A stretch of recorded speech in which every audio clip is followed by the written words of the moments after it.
이 자리에 예배를 드리러 오신 모든 분들을 주님의 이름으로 환영하고 축복합니다. 이렇게 시간 기도하겠습니다. 사랑하는 하나님 아버지 참 감사드립니다. 오늘도 주님 앞에 나와서 예배 드릴 수 있도록 하시고 주님의 은혜를 내려주시니 감사드립니다. 하나님 오늘 이 시간, 이 새벽 이 시간 홀로 영광 받아 주시옵소서. 주님 예배합니다. 사랑하는 하나님 아버지, 주님의 말씀을 듣는 우리에게 성령님의 지혜와 은혜로 함께하여 주시옵소서. 우리를 이끌어 주시옵소서. 하나님 말씀 듣고 깨닫고 순종하는 우리 되게 하소서. 오늘의 삶을 주관하여 주시옵소서. 주님께 맡겨드립니다. 사랑합니다. 감사드립니다. 예수 그리스도의 이름으로 기도드립니다. 아멘. 오늘 설교의 주제는 가장 가까운 사이라도 지켜야 할 것이 있습니다. 입니다. 오늘 본문 말씀 신명기 13장 6절에서 11절까지의 말씀입니다. 본문 말씀 신명기 13장 6절에서 11절까지 말씀. 제가 6절에서 8절까지 말씀 읽겠습니다. 네 어머니의 아들 곧 네 형제나 네 자녀나 네 품의 아내나 너의 생명을 너와 생명을 함께하는 친구가 가만히 너를 깨어 이르기를 너와 네 조상들이 알지 못하던 다른 신들 곧 네 사방에 둘러싸고 있는 민족 혹 네게서 가깝든지 네게서 멀든지 땅 이 끝에서 저 끝까지에 있는 민족의 신들을 우리가 가서 섬기자 할지라도 너는 그를 따르지 말며 듣지 말며 긍휼히 여기지 말며 애석히 여기지 말며 덮어 숨기지 말고 만약 여러분의 형제나 여러분의 아들이나 딸이나 여러분의 사랑하는 아내나 가장 친한 친구가 여러분을 아무도 모르게 깨면서 여러분과 여러분의 조상이 모르는 다른 신들 곧 여러분들 주위에 있는 민족 혹은 가깝거든 먼 곳에 이 땅의 끝에서 저 끝까지에 있는 민족의 신들을 우리가 섬기자고 할지라도 여러분은 그를 따르지 마십시오. 그의 말을 듣지 말며 긍휼히 여기지 말며 슬프고 아깝다고 여기면서 덮어 숨기지 마십시오. 여기에서 가장 친한 친구는 생명을 함께하는 친구, 너의 생명과 같은 친구를 말합니다. 목숨까지 내어줄 수 있는 친구, 누구와도 바꿀 수 없는 가장 소중한 사람을 의미합니다. 이런 가족과 친구라 할지라도 가까운 사람이 다른 신을 섬기자고 은밀하게 부추긴다면 그들의 말에 동의하지 말아야 합니다. 또 불쌍히 여기지 말아야 합니다. 그들을 아끼지 말아야 합니다. 하나님께로부터 떠나자고 유혹하는 이들은 가까운 혈육이나 친구인 경우가 많습니다. 사람은 누구나 친밀한 사람의 부탁과 요청들을 거절하기 어렵습니다. 그뿐만 아니라 그들이 보여주는 관심과 친절 때문에 그들이 나를 잘못된 길로 인도하리라고는 전혀 생각하지 못할 때가 많죠. 우리는 가까운 관계라는 이유로 잘못된 판단을 하지 않는 어리석음을 경계해야 합니다. 이러한 잘못된 관계를 하나님께서는 단호하게 대처하라고 말씀하십니다. 세상에서는 가까운 사람들이 우리를 볼 때 강신도와 같다며 이상한 눈으로 보면 왜 그렇게 힘들게 사냐고 편하게 살라고 말할 수 있어요. 그러나 우리는 하나님의 자녀로서 그들의 말을 듣지 않고 그런 말을 하지 못하도록 해야 합니다. 그리고 예수님께 믿고 의지하며 순종성한다는 것의 의미를 가르쳐 주어야 합니다. 아무리 가까운 가족일지라도 우리는 그들보다 우선적으로 주님을 더 사랑해야 합니다. 우리는 사사로운 정 때문에 우리를 유혹하는 자들에 대해서 어물어물하면서 시원스럽게 말이나 행동을 하지 못하고 주저하며 결단을 못 내리는 우유부단으로 대해서는 안 됩니다. 우리는 하나님을 떠나게 하려는 사람을 강력하게 거부하고 멀리하고 마음과 힘과 뜻을 다해 하나님을 사랑해야 합니다. 우리 함께 9절에서 11절까지 말씀 읽겠습니다. 시작. 너는 용서 없이 그를 죽이되 죽일 때 네가 먼저 그에게 손을 대고 무 백성이 손을 대라. 그는 애굽 땅 종 되었던 집에서 너를 인도하여 내신 네 하나님 여호와께서 너를 깨어 떠나게 하려 한 자이니 너는 돌로 쳐 죽이라. 그리하면 온 이스라엘이 듣고 두려워하여 이 같은 악을 너희는 너희 중에서 행하지 못하리라. 여러분은 그를 용서 없이 반드시 죽여야 합니다. 그를 죽일 때는 여러분 중에 증인인 사람이 먼저 손을 대어야 합니다. 그 후에 온 백성이 손을 대어야 합니다. 여러분은 그를 돌로 쳐서 죽여야 합니다.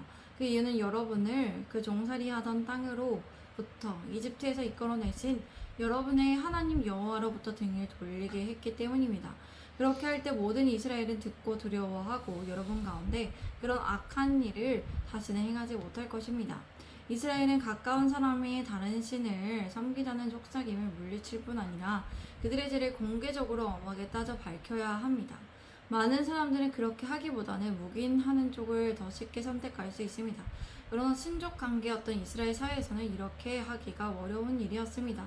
그럼에도 불구하고 이러한 신족 관계는 하나님과의 언약 관계보다 우선시 될 수 없습니다. 정말 가깝고 친한 사이라고 할지라도 다른 신을 섬기자고 부추긴다면 그들의 사정을 조금이라도 봐주거나 너그럽게 봐주지 말아야 합니다. 그들을 바로 법정에 세워 처형해야 합니다. 그런데 현실적으로 이스라엘 가운데 자신의 혈족과 가까이 하던 형제와 매일 함께하던 아내와 자식과 소중한 친구를 죽이는 증언을 하는 것은 매우 잔인하고 어려운 일이었습니다. 하지만 공동체의 순결을 위해서 모두가 함께 살기 위해서 이렇게 해야만 했습니다. 각 개인이나 가정의 평안보다는 공동체의 순수성과 생존이 매우 중요했기 때문입니다. 또한 이러한 부패한 가정은 공동체를 오염시키기 때문이었습니다.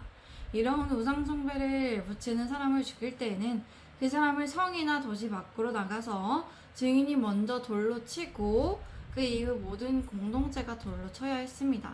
이렇게 증인이 돌로 먼저 쳐야 하는 이유가 뭘까요?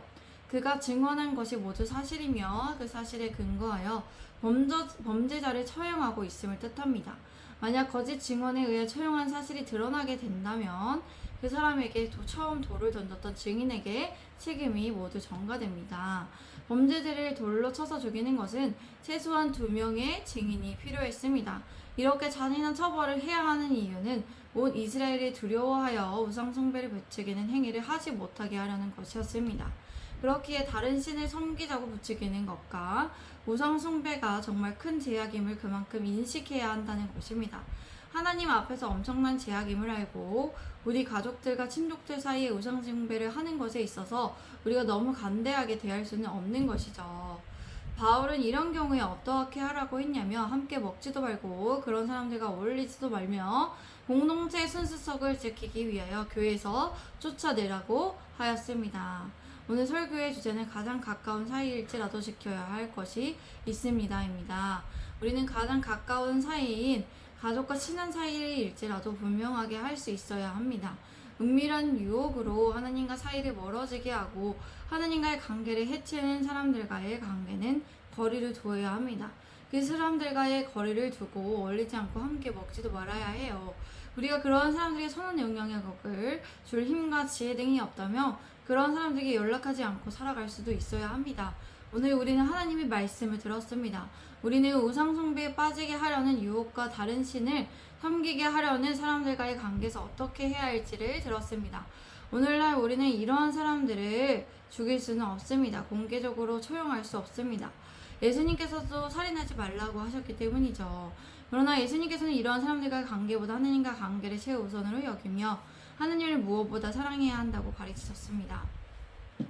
이렇게 가까운 사람들이 가장 교묘하고 은밀하게 우상숭배를 할 수 있게 만들기 때문입니다. 오늘날은 여러 가지 중독과 자기 유익과 쾌락을 우선순위로 여기며 생각하며 각자의 소견대로 행하며 우상숭배를 하는 사람들이 많이 있음을 볼 수 있습니다. 그런데 그러한 사람들에게 우리가 선한 영향력을 주지 못한다면 우리는 그러한 사람들에게 주객 전도를 당할 수 있습니다. 우리도 모르는 사이에 우상숭배를 빠질 수 있다는 것이죠. 실제로 매일 불평불만을 하며 부정적이고 우울한 말들을 내뿜는 사람들과 계속 있다 보면 어느새 우리도 그런 말을 할 수가 있다는 것이에요. 그런 불평불만과 우울함의 감정으로 인해서 우리 자신을 우선시한다면 하나님을 무엇보다 사랑할 수 없게 된다는 것이죠. 그렇게 우리는 하나님 앞에 감사하고 하나님을 기쁘시게 할 수 있는 방법들을 생각하고 묻고 실천하며 하나님의 말씀을 붙들려 있는 삶을 살아가야 합니다. 우리 예수님의 제자된 교회의 성도분들이 가장 가까운 사이라고 할지라도 지켜야 할 것이 있어야 함을 기억하시기 바랍니다. 네. 우리 함께 이 시간 기도하겠습니다. 사랑하는 하나님 아버지 참 감사드립니다. 우리가 우리의 어떠한 감정과 우리의 생각과 우리의 어떤 것들보다도 정말 우리의 유익보다도 우선순위로 생각하지 않고 하나님을 우선순위로 두고 최우선으로 두고 하나님을 무엇보다 사랑하며 하나님을 무엇보다 사랑하는 것에 초점을 맞추어 이 땅에 살아가기 원합니다.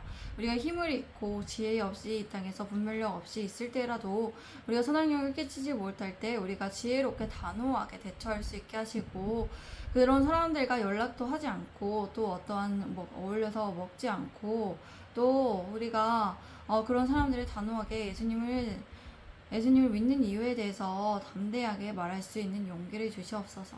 하느님 아버지, 우리가 지혜롭게 우리가 주님의 안에서 주님을 무엇보다 사랑할 수 있도록 어떻게 대처해야 되는지를 잘 생각하고 많은 사람들에게 그렇게 최우선적으로 하느님을 생각하며 대할 수 있게 하소서. 우리가 오늘의 삶의 자리에서도 하느님을 최우선적으로 여기며 하느님을 무엇보다 사랑할 수 있도록 하나님께 감사하며 우리가 불평불만 하지 않고 우리가 하나님 앞에 감사함으로 나아가고 하나님 앞에 정말 감사하고 하나님 앞에 정말 하나님을 사랑함으로 하나님 말씀에 붙들려서 사는 삶을 살 수 있도록 도와주시고 이끌어 주시옵소서. 우리가 그렇게 결단합니다. 사랑하는 주님, 우리 예수님의 제자된 교회를 세워나가는 데 있어서 모든 필요한 것들을 채워주시고 풍족하게 내려주시고 하나님께서 모든 것을 주관하여 주시고 하나님께서 잘해주실 것을 믿습니다. 오늘 가는 여행 가운데에서도 주님 함께 하시고 이끌어 주시고 우리의 말과 생각과 우리의 마음의 묵상들이 주님께 연락되기를 원합니다. 우리가 결단합니다. 하나님 감사와 주님 앞에 감사함으로 정말 우리가 서로가 감사하는 말을 하며 긍정적인 말을 하며 서로에게 선한 영향력을 끼치며 우리가 주님 안에서 주님 안에 사랑하며 주님 안에 하나 되고 주님 안에 화목한 가정 이루며 그렇게 그런 여행 갔다 올 수 있도록 도와주시고 주님 갔다 오는 길까지 지켜주시고 보호해주시고 건강을 우리의 마음과 생각과 우리의 영을 지켜주시고 함께 해주셨어서 주님 맡겨드립니다. 주님 감사합니다. 사랑합니다. 주님께서 일하심을 믿습니다. 사랑합니다. 감사드립니다. 주님 감사합니다. 사랑합니다. 예수 그리스도의 이름으로 기도드립니다. 아멘. 우리 함께 영광의 박수 하나님께 올려드립니다. 하나님 홀로 영광 받아주시옵소서. 아멘. 샬롬. 오늘도 함께 해주셔서 감사합니다.